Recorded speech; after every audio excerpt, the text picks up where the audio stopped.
Hello everyone, Thersites the Historian here.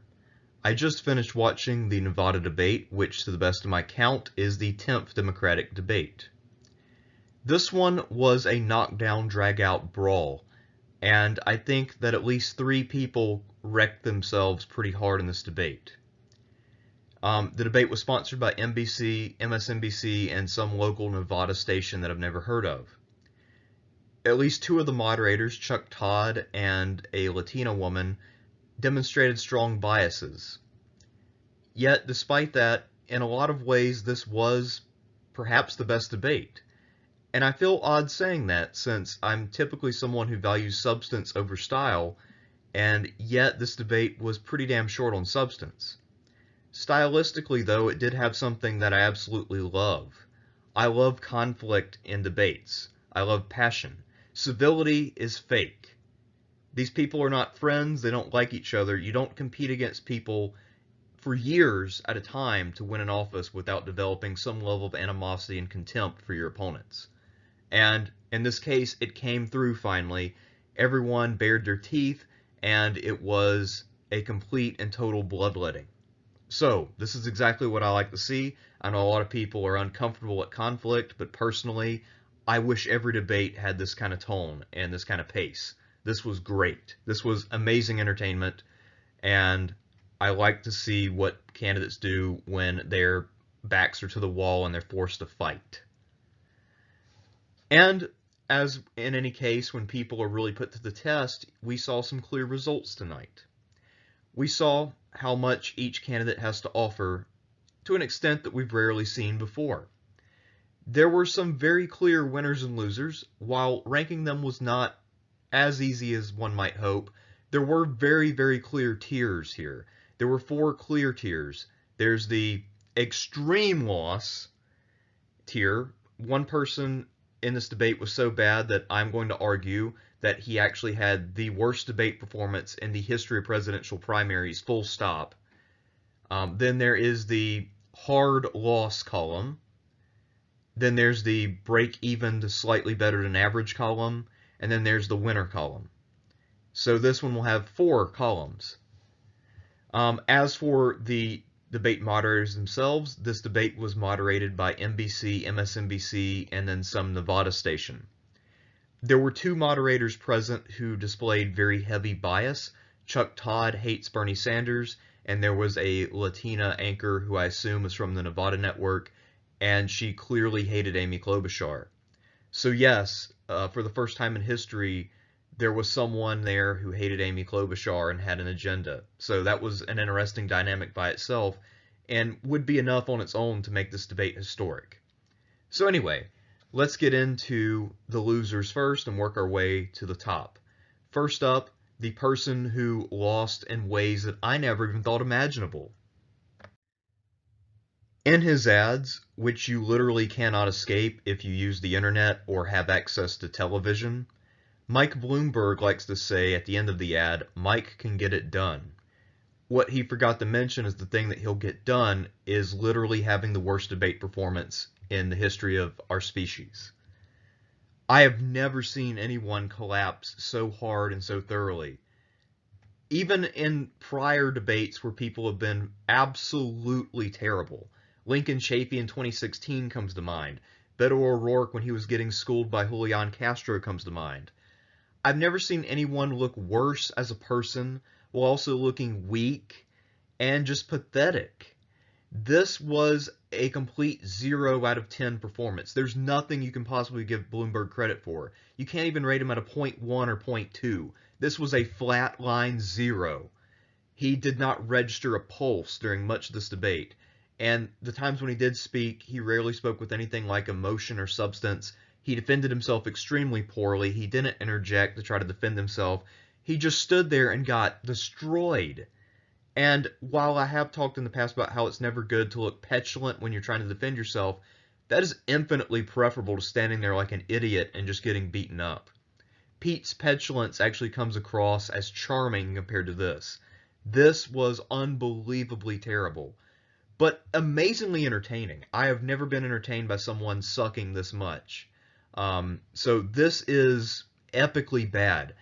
And I think I might struggle to find the right words to describe just how terrible Bloomberg was. You literally have to watch him in action to believe how inept this performance was. I didn't think you could be this bad. I didn't think anyone could be this bad. I knew he wouldn't be great, and I knew he lacked charisma, but holy shit.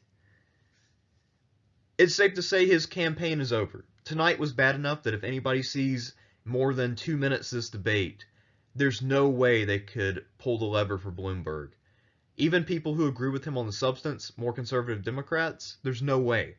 He just looked like a total piece of shit tonight, morally and in terms of his ability to win or anything else. He just looked fucking terrible. The only time he demonstrated anything like emotion or a human range of expression was when he was getting into it with Bernie Sanders late in the game, when Bernie attacked him for buying his way into the race and trying to buy our democracy. And he basically defended capitalism with a modicum of emotion, and he called Bernie a communist. So there he managed to register a little bit of humanity, but of course the substance was dog shit, and he didn't really have an argument. He just called Bernie a communist, so that was really all he had. And that was probably his best moment, though. I mean, as bad as that was his peak. Elizabeth Warren brought up that Bloomberg has signed non-disclosure agreements with a number of women in regard to sexual harassment at the workplace, both by him and by his company. And Bloomberg's defense is that he will not be releasing them from the NDAs because they signed into those voluntarily. So he's respecting their rights and the rights of the contract, or the legalities of the contract. It was a terrible defense. He was also pressed on releasing his tax returns, and Klobuchar took him to school on that. If anything, Warren landed the most blows against Bloomberg, but pretty much everybody got their hits in. Even Pete, who was very reticent to do so, got some hits in late. Bernie really gained from this, I think, the most, because he's always talked about the power and influence of the billionaire class being out of touch or out of proportion with what they can provide for the country.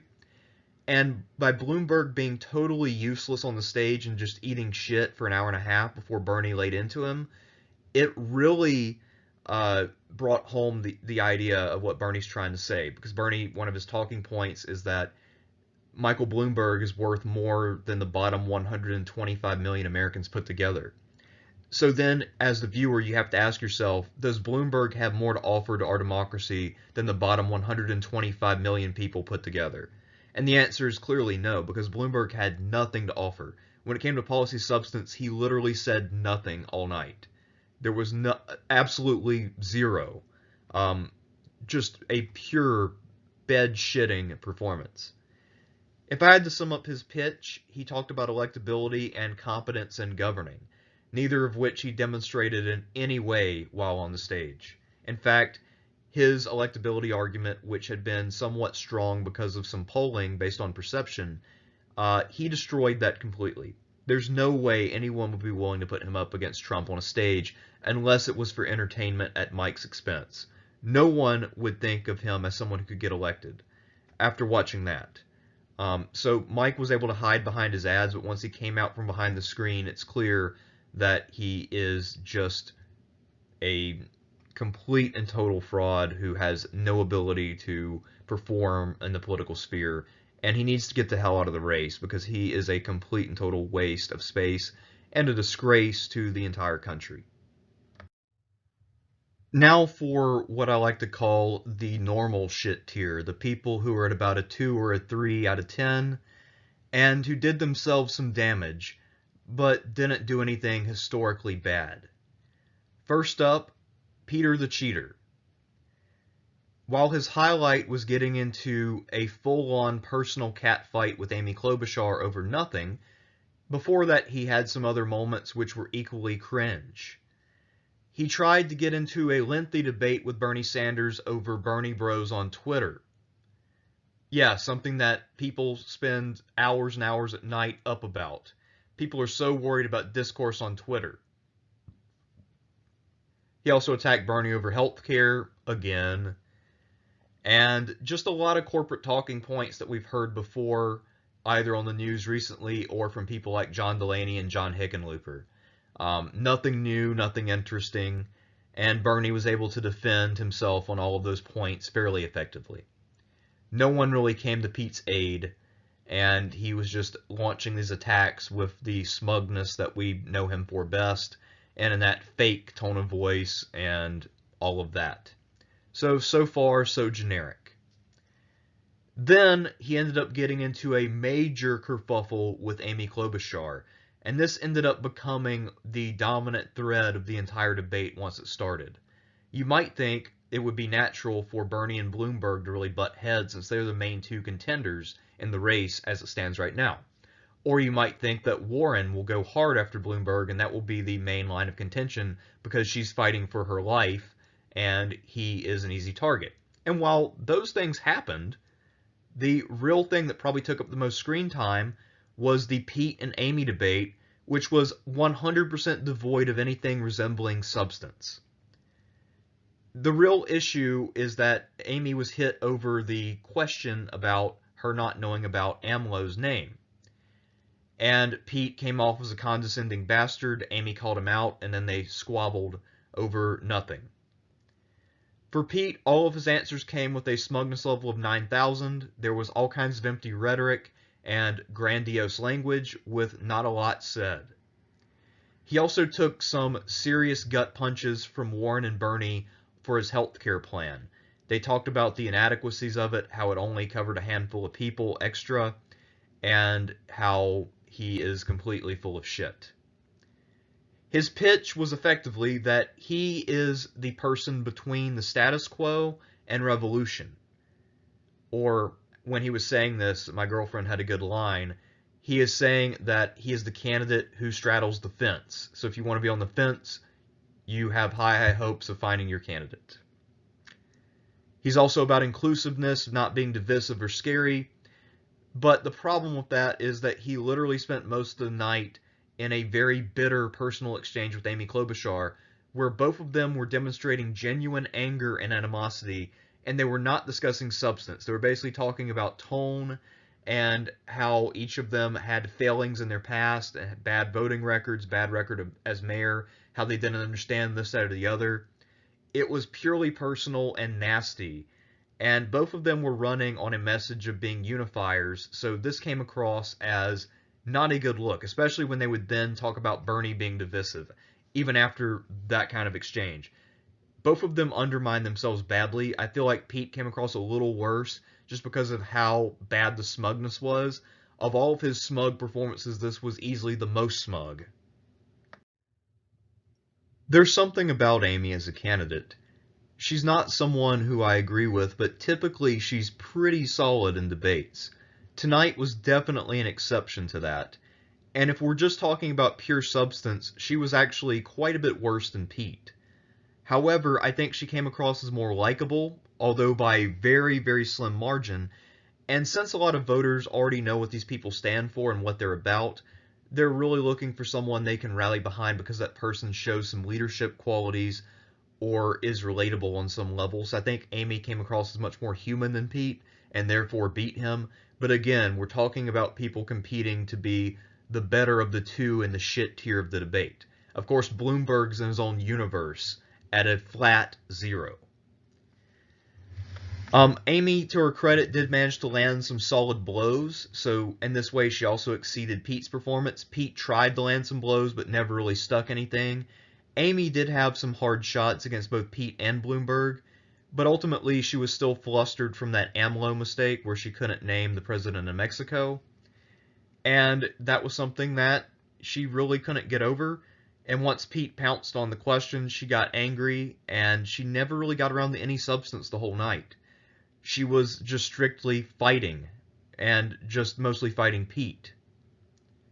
The Latina anchor, as I mentioned, clearly hated her guts, and it was very obvious on every question. I enjoyed seeing someone other than Bernie Sanders taking hostile questions.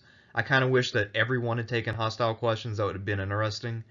But, so Amy was working on a little bit of a handicap, something she's not used to. To her credit, she did show a lot of fight, but she wasn't terribly articulate, and she certainly didn't lay out any policies.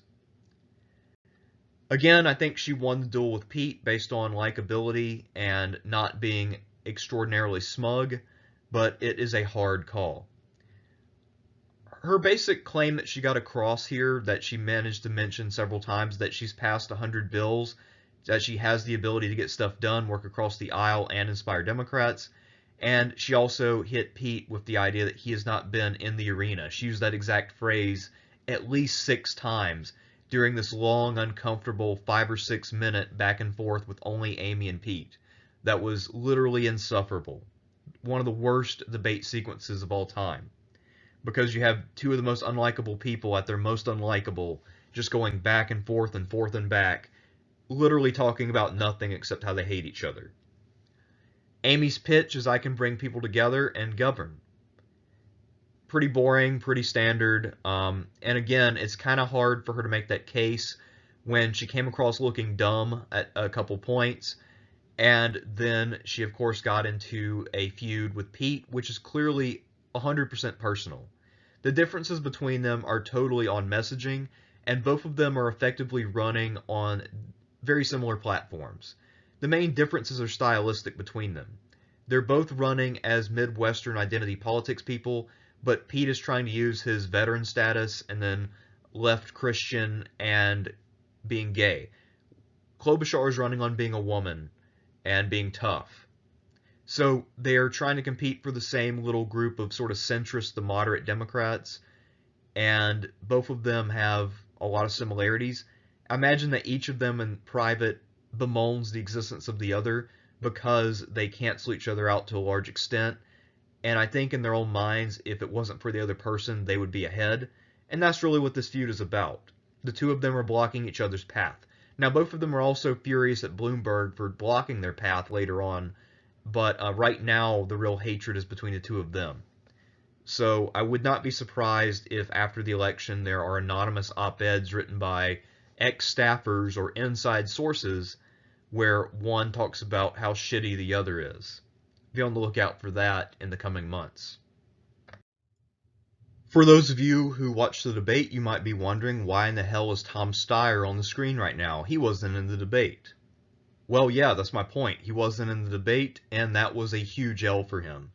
Steyer is trying to make a comeback based on Nevada and South Carolina, but in the latest poll that would have put him in the debate, he did not qualify for the Nevada debate. So that's a huge L in itself, especially when he's still ostensibly running to win, and he's staking most of his claim on what he might accomplish in South Carolina. He also takes an L for sharing billionaire status with Michael Bloomberg at a time when Bloomberg had an historically bad night in the debate. Sharing that status with Bloomberg and being recognized because of his spending on TV and his money means that, by extension and by being comparable to Bloomberg as a candidate, Steyer took a huge L tonight. Now, I still think he took less damage than Pete and Amy, who were in the middle of destroying each other over nothing, and certainly he did not implode as hard as Bloomberg, but Bloomberg is such a political black hole that he happens to affect people near him, and that billionaire connection means that Steyer is taking some damage from what happened to Bloomberg. Another thing to keep in mind is that while Steyer not being in the debate allowed him to avoid some of the shit show aspects of this debate, voters in Nevada who are watching and looking for somebody to caucus for are likely to forget that Tom Steyer is an option. They didn't see him on the debate stage. He's not going to appear in any of the highlights. And I imagine a whole lot of people, after watching Amy and Pete put on their little performance, will be looking for a new candidate. But no one's going to think of Steyer. And when it comes to Super Tuesday states, I think that the dynamics of the race may have changed because of Bloomberg's implosion, but we'll get back to that at a future date in a different video once polls come out to confirm what I'm pretty sure of already. Objectively speaking, Joe Biden's performance tonight was very mediocre. There were no real standout moments. It was pretty forgettable. And in fact, I don't think he had all that much speaking time or presence when he was speaking. Yet, given the context of how terribly all the other moderates did, I think that this pushes Joe Biden into a different category, and he looked pretty damn good when compared to Pete, Bloomberg, and Amy. He was able to deliver some attacks while not really being counterattacked. That's always a good thing because Joe Biden does not defend well against attacks. But he can deliver somewhat of an attack, so it played to his strengths, such as they are at this point in his life. He managed to articulate some policy details when it came to alternative energy, but he was stuttering, stammering, and struggling a little bit. And once again, he was more or less listing bullet points, but not quite putting them together into complete sentences. So it was hardly a brilliant delivery, but I think if you were listening, you probably got the point. So it was okay. There were long periods of time where he was completely uninvolved. He clearly was not the center of the stage, and no one paid him too much attention. He doesn't have much momentum. There's not really much reason to pay him attention. I think that actually helps him more than hurts him because the more he talks, the worse off he is. He also got in some pretty good shots against Bloomberg on stop and frisk. He brought it up again after the topic had been dropped to bring up the fact that he, as an Obama insider, remembers when the Obama Justice Department sent officials to investigate stop and frisk and basically stop Bloomberg from pursuing the policy. Biden's pitch is the same as always. Electability, Obama, build on Obamacare. Do you remember when I was vice president? I was the vice president of Obama. I'm electable, people know me, Scranton, Pennsylvania. And that is his campaign. It's not a moving message. I don't think this is the kind of thing which would galvanize support or rebuild him from scratch. However, if there are moderates who are willing to flip their vote on a whim, and there's evidence there are a lot of those people in the party, this could have been a blessing for Joe Biden. And it's even possible that he actually may gain the most votes in the Nevada caucuses out of anyone due to the shit show that Pete and Amy put on. So, those are my thoughts on Joe Biden. I guess we'll see when the time comes. But I think that he should be pretty happy with what happened tonight. Most of the W that he took away had more to do with his opponents than himself, but that's okay. And now we move far beyond where Biden's at to performances that are in the 9 range. And it's hard to choose between Bernie and Warren when it comes to who won this debate, but I have to go with Warren. Let me explain what Bernie did right, and then I'll explain why I think Warren was the bigger winner of the two of them. Bernie, I think, won in the long-term sense. He seemed much more presidential, and he was uniquely substantive in this debate. As I said, this debate was more like an episode of Jerry Springer than like a normal debate insofar as there was almost no substance. The only person who really talked about substance at any kind of length was Bernie Sanders. He was more specific and policy grounded than anyone else. So I think in the long run, moving beyond Nevada, this makes him look more viable to voters down the pipe, especially the kinds of people who are still undecided and who may be newly undecided due to the complete and total collapse of Bloomberg. What happened in the first half is that Bernie wasn't really able to lay out his positions as clearly as he might hope. He was able to parry Pete's attacks pretty effectively, though. And then, by the time the debate rolled around to the second half and Warren stopped murdering Bloomberg on live television, Bernie was able to then set up his pitch for regulating the elite by using Bloomberg as his prime example. As I mentioned earlier, one of Bernie's claims is that Bloomberg is as wealthy as the bottom 125 million Americans. And when you think of billionaires as an abstraction, or when the only example before you is someone like Tom Steyer, who articulates himself pretty well, it's harder to make that case. But when you have someone who's clearly contemptible, smug, and more or less admitted to sexually harassing women and then signing NDAs, then at this point it becomes very easy to see the merits of Bernie's case. I don't know what what impact this will have in the short term, but I think in the long term, seeing this will really normalize and get across what Bernie is trying to say to a broader swath of voters who might not have considered him before or have doubts about democratic socialism. Bernie also did a good job of explaining what democratic socialism is, and I think he made his most passionate case for it. This is why I say that he also made a philosophical case. Now, I don't mean that he pulled out logical proofs or anything of that nature, but he at least laid out what he believed and why. And again, no one else on the stage did anything like that. He had to do this even while taking heat from Pete, Biden, and moderator Chuck Todd, who is an adamant opponent of Bernie, who before this was denying that Bernie was in the lead. So, yes, this was a good performance, and definitely up there for Bernie. This is one of the better performances that he's ever had. I still feel like his performance, and I believe it was the 5th debate, or maybe 6th, was his strongest ever, but this one is right up there as a contender. He had a couple of ad-worthy segments with Bloomberg, but there was no huge zinger. And because a lot of people don't really watch these debates, but rather read about them or watch a video like this about them, I don't think people will understand how good Bernie's performance really was. If you did watch it, he did behave like a frontrunner. He took no real hits, even though hits were offered. His pitch was also probably the best when it comes to electability. He said you have to mobilize millions for justice. That makes the most sense. You have to have a message that people rally behind. You have to unite people on issues and shared goals. However, while this was a really, really good performance, I think that Warren has to take the night because she has more ground to make up and she has less to lose, and she was directly appealing to voters who are newly homeless due to Bloomberg's complete and total implosion. So let's get to Warren and why I think she's the night's big winner. Warren came out swinging tonight. She has a reputation as a fighter, and that's when she was at her best. Tonight, this was what she did. She was clearly in desperation mode, and she's decided to eschew all of the Clinton strategies of just talking about women and sexism and all of that, and she decided to go all in on the offensive. She literally hit everyone, but no one took her wrath harder than Mike Bloomberg. About 3 minutes in, after Bloomberg and Bernie exchanged a couple of words, Warren interjected and then talked about the sexism and misogyny of a billionaire.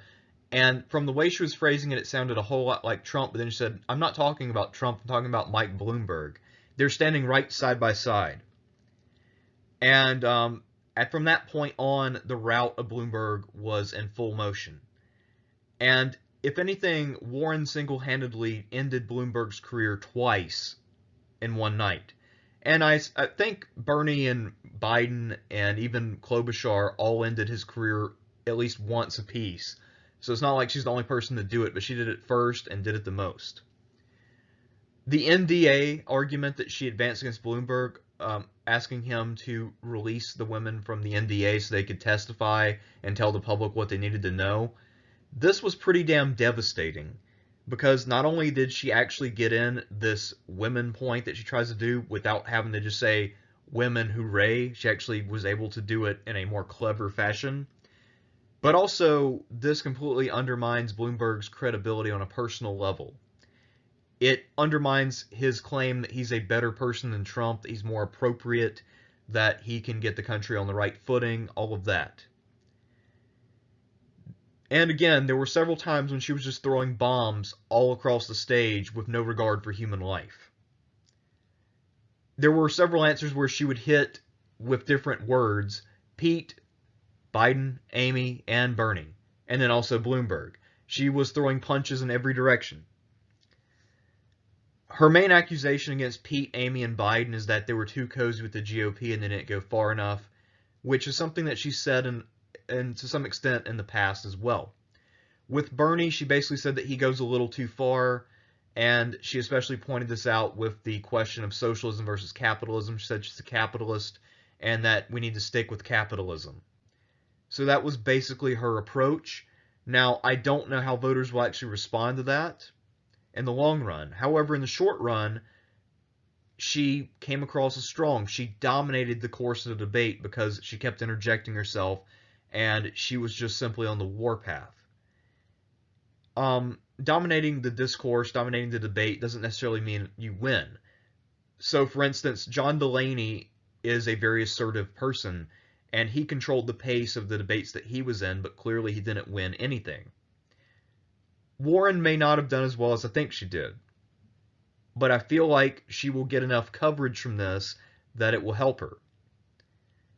And again, she had to do something. She had to start throwing punches because otherwise she was just going to slide out of the race after her 5th place New Hampshire finish. Her pitch is effectively, I'm the Goldilocks zone of the Democratic Party. I don't go too far, but I do go somewhere. So in effect, it's basically the same pitch Pete made, but she made it more forcefully. And she did talk about the substance of some of her policies. While she didn't delve into substance like Bernie did, she did at least talk about it some. So the reason I put her above Bernie, even though I think she had a worse night if you're really looking at it as a whole, is that she will get more out of it in the short run. She is trying to appeal to moderates, and maybe that some of them are still looking for an anti-Bernie. The only way that this could really not prove to be true is if, because Bernie did such a good job of portraying himself as the front runner, a lot of voters decide to flock to him more so than they do Warren. However, I think it's safe to say that Warren, Bernie, and Biden will all get some kind of boost out of tonight because they stood to gain and they did what they needed to do in order to benefit from the incredible incompetence of the other people on the stage. Until next time, I'm Thersites the Historian.